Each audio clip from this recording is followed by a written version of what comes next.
Men have a burden of performance, and you will always have that till the day you die. That's why when guys say, well, I'm just going to leave the game. No, you're not.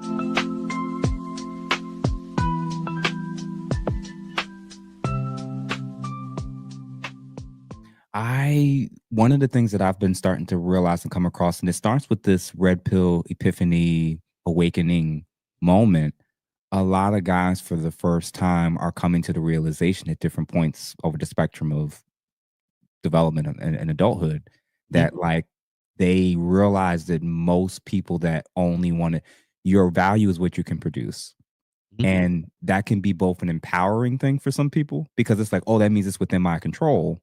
But then others are feeling like, whoa, like my own mother or my wife, or if I don't produce or I don't give or have something to offer, Mhm. they're going to very quickly toss me to the side. And that's a really jarring, I think, wake up call for like a lot of men who's dedicated 10, 20 plus years of their life towards women, their family, their children.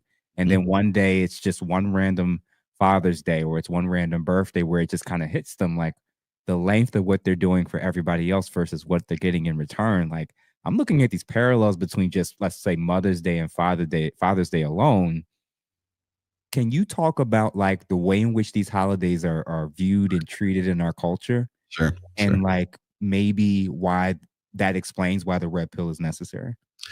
Um, before I get to Mother's Day and Father's Day, because the reason why there's such a difference, a distinction between those two, is Mhm. because men have what I've, and this is in my sixth book as well, but men have a burden of performance, and you will always have that till the day you die. That's why when guys say, "Well, I'm just going to leave the game," no, you're not, because and it's not just about women; it's about how other men are going to see you as a result of what you've done and what you've accomplished in your life.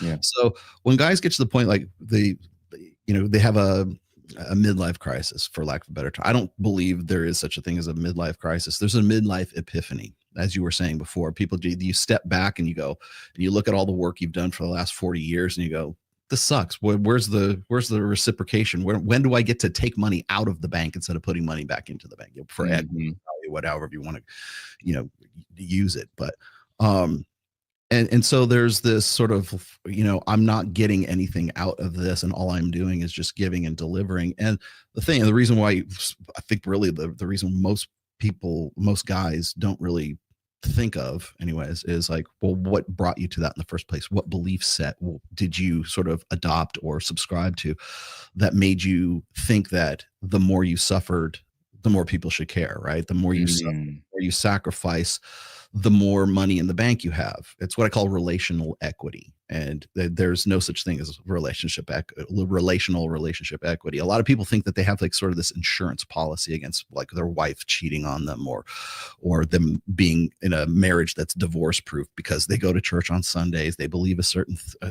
set of things, or they read to their kids before bedtime, or they do homework with their son, or they go to piano recital, or they do all the things that a good dad should do. And then Mhm. at one point they're like, well, why is my wife still leaving me? Right? Why am I still miserable? Why am I still in this state right now? And the reason of that is because they never questioned how they came to that belief. It's like it's epistemology, I think. Epistemology. Yeah, Yeah. it's like, how did you come to the belief that you have right now, right? And they never really sort of backtrack and go, well, this is what I was taught when I was a kid, or I have values, or this is what my parents believed, and this is what I believe. It's like, okay, well, as a result of all of that, that's where you're at in life right now, as a result. One of the things I've always kind of had a problem with recently, really, but like in the past, is like, if you, I think it was Tristan Tate who said something like, simping is an unequal exchange of value, right? If Mhm. you're a man and you're producing more resources than you can expend, and a woman is taking more resources than she is actually creating in that relationship, however you define that, it could be money, it could be affection, it could be emotional connection, however you define that, because value is sort of contextual. Like, where Mhm. everybody thinks of it as money, right? But like, Yeah, there's yeah, yeah. of sort of appreciating value. And if you think about this, there is no earthly way that a woman will ever be able to reciprocate that kind of value. So men, no matter, I don't care how alpha you are, I don't care if you're Andrew Tate, I don't care if you're Tristan Tate, you're a simp. I'm a simp. You're a simp. Everybody, every man on planet Crazy. Earth is a simp, because Crazy. we produce more value as a surplus so that we can get with a woman. So a woman will be in part of our lives because that's frame, man. We want a woman to enter into the world that we have. So we have to build that world first, right? Mm-hmm. So I think right now we've kind of always known this, but it's become more stark and we're more aware of it now because we have the internet, because we have social media. I think all of the stuff that we like complain about, oh, can you believe this? We're just outraged all the time. It's like, dude, it's always been like this. You're just hyper aware of it because you can't escape. Well, you're scrolling every single morning, and I'm not saying give that up because I'm not of the, I don't necessarily buy into the idea of just, take a break from social media. No, it's still there. It's still all the same truths are there. You're just like sticking your head in the sand. You can't shake the feeling that you're sticking your head in the sand. Mm-hmm. And so really what it comes down to is, what are you going to do about it? What's the action? What's the practice? What's the action that you're going to take? And so when I talk about like the burden of performance, every man has a burden of performance. And just between you and me as being two men, right? Mm-hmm. You gave me this fantastic introduction just a little while ago because you did your homework. You understand what I've done. I've got six books under my belt. I've got bestsellers under my belt. I've been doing this for forever. I have a certain degree of respectability in this niche, right? Yeah.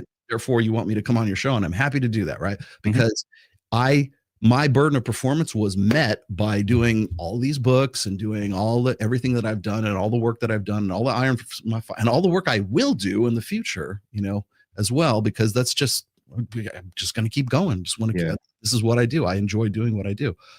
But the thing is that, you have a respect for me and I have a respect for you because I know what you do and I know what you're trying to do right now with this podcast, and you know what I've done in the past, right? So therefore, my burden of performance, you respect. I have a certain degree of respectability as a result of my burden of performance and living up to that and making those achievements, right? Yeah. Now that's between you and me. And I'm just meeting you for the first time today. Yeah. Imagine how that is, how that feels between me and Fresh right now, or me. And Myron, or me and Mike Sartain, right? I know what he's. I have a great degree of respect for because men evaluate respect based on performance, based on merit. That's why when people go, "Oh, the juice isn't worth the squeeze," well, I'm going to leave the game. No, you can't, because you have a burden of performance, even from other dudes. Yeah, not from women. Take women completely out of the equation. You still have to survive. Yeah, because what makes you respectable? Because there's two different ways of defining respect. There's the female way, and then there's the men's way. Men's way, as I was saying before, is just based on merit, right? That's what makes male hierarchies. But when you have women's respect is just common. It's like everybody gets some respect, you get respect. Everybody deserves respect. No, they don't. Not from what have you done that makes you respectable? And women hate it when you do that because women, their psyches are really sort of dependent on communitarianism and egalitarianism. And it's women do, when they organize societies, they do it in the round. And when men organize societies, we do it hierarchically, right? Yeah. So we have like the CEO, the CFO, all the way down to the janitor, right? And then you've got the admiral, the general, the lieutenants, all the way down to the private, right? So we have, and those are hierarchies of respect, right? Well, you're the president. Holy crap! You must have done something great. You must have something worthy of respect. Even if you don't, you're still supposed to respect the office, right? And so we have this merit-based respect, while women have sort of this egalitarian, sort of almost valueless way of respect. And so how do you have an equal exchange of value when my definition of respect is fundamentally different from your definition of respect? And the answer is, you'll never have that. You will always, according to, if you're using Tristan Tate's definition of what a simp is, every man on planet Earth is a simp right now. Yeah, at some degree, if you've done life with women. Yeah. But now that's why I think we need to sort of redefine what simping is and everything, because I think there's a whole lot more to it than just that. But you will never have that exchange of value. So getting back to your point with Mother's Day and Father's Day. So when we remember what I said about how women organize society in the round and men are hierarchical, right? Yeah. When I was doing the research for my fourth book, which is on religion, I noticed this. Actually, I noticed this long before I started the book. But when I was doing the research for the book, I would go to like the Mother's Day sermons and the Father's Day sermons, and they're always, and even to this day, they are all the same. It's whenever it's Mother's Day, it's, we're going to appreciate the mothers and and we're going to give you a rose. And you get a rose, and you get a rose, and all you have to be is a mom. All you have to Red be, carpet treatment. yes, the red carpet treatment, and it's we're gonna lift you up today. It's your day, mom. We're gonna take you to brunch. We're gonna give you mimosas. I don't know, whatever it is. Mm-hmm. And then on Father's Day, it's do better. You suck. Do better. Get off your ass, guys. You don't get to. It's the Charlie Kirk thing. It's you don't get to have a day off. You don't get to play video games. You don't get to buy a PS5 until your wife's a woman of leisure. Until you have enough resources via your burden of performance, until you have enough surplus resources that she wants for nothing, then you can take a break. Until then, you suck. You need to do better. You need to lift yourself up the hierarchy. So for women, we live this sort of dual life in the churches anyways. We have Mother's Day, which is all in the round, and everybody deserves a rose. Everybody deserves respect. Guys, do better.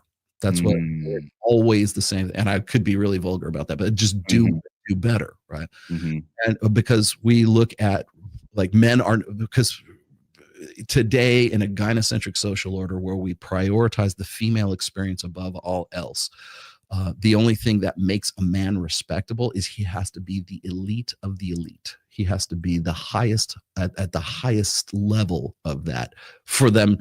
And even then it'll be like, couldn't you do a little, can't you just spend more time with your wife? Like there's always something, something you're lacking. There's always something you're not 100% on. There's absolutely no way to be bulletproof.